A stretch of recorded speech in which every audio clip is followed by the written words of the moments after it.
Hello everyone. In video lectures में अपन black book को कंप्लीट डिस्कस करेंगे। चैप्टर 1 से स्टार्ट करेंगे। चैप्टर 1 अपन के पास फंक्शंस है। फंक्शन में सिंगल करेक्ट का पहला क्वेश्चन आपके सामने आया। क्या दे रखा है? Find range of F of X, जिसमें लॉगरिथमिक फंक्शन है और trigonometry. Log at the base 2 minus log at the base root 2 16 sine square X plus 1। अब देखो, इसको सॉल्व करना बहुत ही आसान है। तो जब भी रेंज से रिलेटेड क्वेश्चन आ जाए, सबसे पहले क्या करूँ? डोमेन कैलकुलेट करो।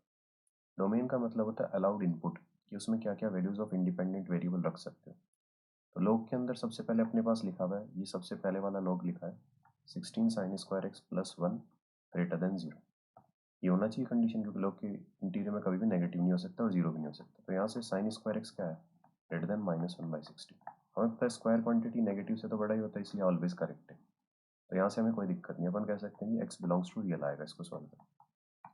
दूसरी बात ये कि ये क्वांटिटी भी तो लॉग के अंदर आ रहे हैं, तो अपने को ये कंडीशन लगानी पड़ेगी log 2 minus log at the base root 2 16 sine square X plus 1 greater than 0। तो यहाँ से अपन कह सकते हैं 2 greater than log at the base root 2 16 sine square X plus 1। अब हमें पता है कि ये जो बेस रूट 2 है ये ग्रेटर देन 1 है, तो इनइक्वालिटी का पैटर्न वही रहेगा। तो रूट 2 की पावर 2 लिख दिया directly, 16 sine square X plus 1 आ गया अपने पास में। तो ये क्या बन जाएगा? 16 sine square X plus 1 less than 2। तो यहाँ से सिंपल आ गया, 16 साइन स्क्वायर एक्स की क्या वैल्यू आ गई? 1। तो अपन कह सकते हैं कि साइन स्क्वायर एक्स जो जाएगा वो लेस देन 1/16 ही होगा, मैक्सिमम 1/16। और हमें पता है कि मिनिमम स्क्वायर कितना हो सकता है? 0, और 0 अटेन भी कर सकता है साइन एक्स। तो ये वैल्यू आ गई। तो इन दोनों को देखते हुए अपन ये कहेंगे, पहली इक्वेशन और इसको इक्वेशन 2, इक्वेशन 1 एंड इक्वेशन 2 से, क्योंकि दोनों कंडीशंस 2 होनी चाहिए, तो इनको देखते हुए अपन बोलेंगे कि साइन स्क्वायर एक्स जो होगा वो 0 से लेकर 16 होगा, 1/16 होगा। क्योंकि पहली इक्वेशन से तो अपने को कोई दिक्कत नहीं है, दूसरे में कंडीशन आ गई, तो ये दूसरे वाला ही अपना रिक्वायर्ड डोमेन हो जाएगा। इसके अकॉर्डिंग हम एक्स निकाल सकते हैं। Accordingly we can calculate X, we can calculate X, we can calculate X. लेकिन उन्होंने डोमेन नहीं पूछा एक्सप्लिसिटली, अपन के पास क्या पूछा गया है? रेंज पूछा गया। तो रेंज निकाल लेते हैं। देखो क्या दे रखा है, एफ ऑफ एक्स की जो वैल्यू है उसमें दे रखा है log at the base 2 minus log at the base root 2 16 sine square X बोला है। अब देखो यहाँ से अगर देखेंगे तो 16 साइन स्क्वायर एक्स की जो वैल्यू जाएगी वो कहाँ से कहाँ तक जाएगी? 0 से लेके 1। तो उस वैल्यू को रख देते हैं यहाँ पे, 0 से 1 जा रहा है ये वैल्यू, उसमें क्या ऐड हो रहा है फिर? 1। तो अपन देख सकते हैं कि एफ ऑफ एक्स जो आएगा log at the base 2 minus log at the base root 2। अब देखो 0 में 1 ऐड हुआ तो क्या बनेगा? 1, और इस 1 में 1 ऐड हुआ तो क्या बनेगा? 2। इसका मतलब ये जो एक्सप्रेशन क्रिएट हुआ अपने पास में, इसमें लॉग के अंदर वैल्यूज आ गई।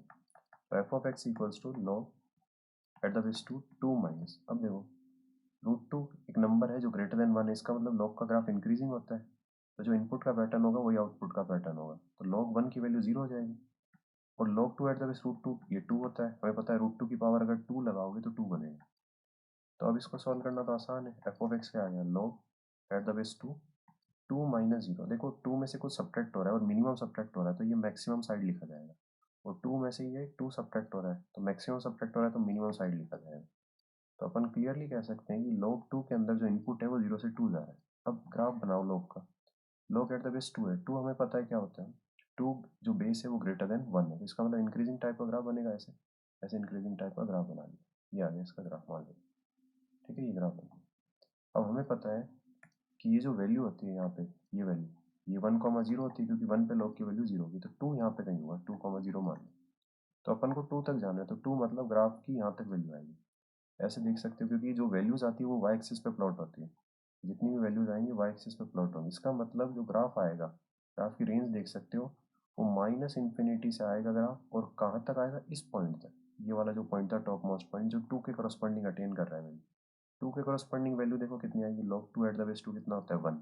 तो ये जो वैल्यू होगी 1 हो जाएगी, तो 0,1। तो देख सकते हो माइनस इन्फिनिटी से लेके 1 तक आ रहा है ग्राफ। माइनस इन्फिनिटी से लेके ग्राफ की वैल्यू 1 तक आ रही है, तो अपन इसकी रेंज को कह पाएंगे ये माइनस इन्फिनिटी से 1 हो जाएगा। तो फाइनल आंसर अगर देखें इसका, तो क्या बनेगा final answer? F of X की range, range of F of X, range of F of X is minus infinity to 1। ठीक है, तो ये इसका फाइनल आंसर हो जाएगा। तो इस टाइप के क्वेश्चन में कुछ नहीं करना होता, सिंपली ये ऑब्जर्व करो कि फंक्शन क्या लिखा है, उसके अकॉर्डिंग डोमेन निकालो। डोमेन निकालने के बाद में उन वैल्यूज ऑफ एक्स को रख के देखो फंक्शन में, कि क्या वैल्यूज अटेन कर सकते हैं और ग्राफ की मदद लेगी। ठीक है, तो ये इसका फाइनल आंसर हो जाएगा। तो इसका नेक्स्ट क्वेश्चन जो आएगा अगली वीडियो में डिस्कस करेंगे उसको। ठीक है।